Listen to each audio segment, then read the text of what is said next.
Good afternoon dear students, Verma physics classes में आपका स्वागत है।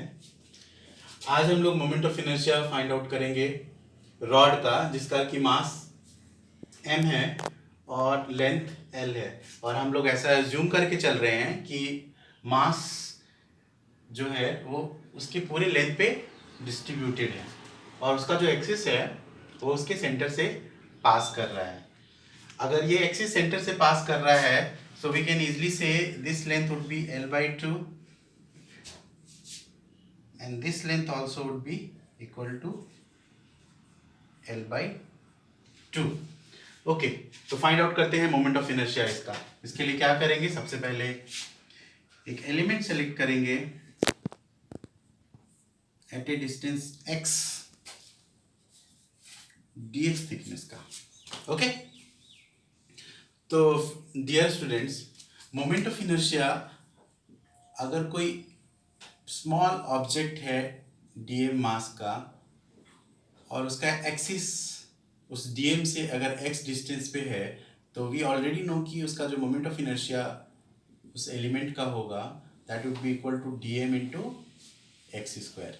इसी प्रॉपर्टी को हम लोग यहाँ पे यूज़ करने वाले हैं। सो यहाँ पे जो हमने dx थिकनेस का एक एलिमेंटल मास सेलेक्ट किया है वो एक्सिस से एट ए डिस्टेंस x पे सेलेक्ट किया है। सो इस एलिमेंटल मास का जो मोमेंट ऑफ इनर्शिया होगा that would be equal to dm into x square. Correct. अब मुझे इस dm की वैल्यू को फाइंड आउट करना पड़ेगा। dm की वैल्यू को कैसे फाइंड आउट करेंगे? dm की value would be nothing but mass per unit length into dx, क्योंकि हम लोगों ने पहले ही अज्यूम किया है कि ये जो पूरा मास है उसके लेंथ पे डिस्ट्रीब्यूटेड है, right. Okay, so di would be equal to m by l x square dx। Okay, अगर ये एलिमेंट को अगर हम 0 से लेकर के l by 2 तक इंटीग्रेट कर दें तो मुझे इजीली इस पोर्शन का मोमेंट ऑफ इनर्शिया मिल जाएगा। सिमिलरली 0 to l by 2 दूसरी तरफ इंटीग्रेट करें तो मुझे इस पोर्शन का मोमेंट ऑफ इनर्शिया मिल जाएगा। मतलब कि ओवरऑल मुझे रॉड का मोमेंट ऑफ इनर्शिया मिल जाएगा। तो मोमेंट ऑफ इनर्शिया अगर मुझे इस रॉड का फाइंड आउट करना है तो सिंपली अगर मैं -l/2 से इसको अगर हमने ओरिजिन रखा तो this would B -l/2, this would B l/2। So -l/2 से l/2 तक अगर मैं इस एलिमेंट को इंटीग्रेट कर देता हूँ तो मुझे इस रॉड का मोमेंट ऑफ इनर्शिया मिल जाएगा।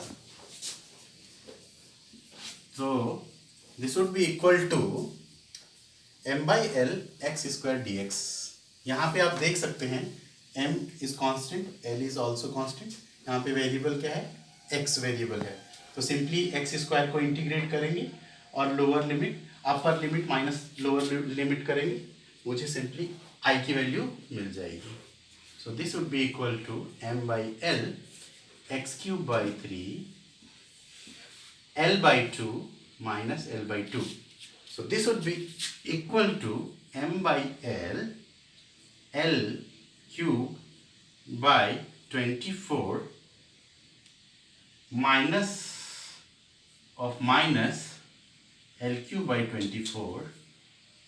So this would be equal to m l into l cube by 12. So ultimately I will come out to be ml square by 20. तो दोस्तों तो स्टूडेंट्स, मोमेंट ऑफ इनर्शिया किसी rod का उसके centre के about finally निकल के कितना आएगा? ml square by 12। Thank you.